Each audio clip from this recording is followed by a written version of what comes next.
is the pot I ordered from Amazon. Because of a damaged packaging, I got it for less than 40 euros.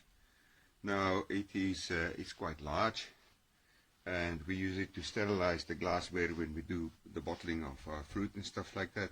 Here you can see it on the wood stove, and I'm extremely happy with both the quality and the price of this product.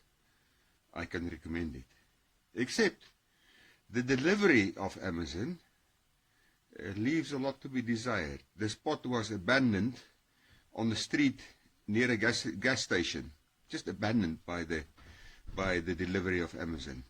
And luckily some neighbors found it, and they called a friend of mine who called me, and I was able to retrieve the pot undamaged.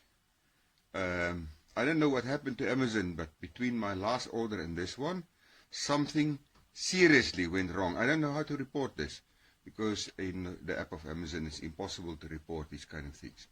But there it is. The pot itself is decent quality, stainless steel. It does its job super well.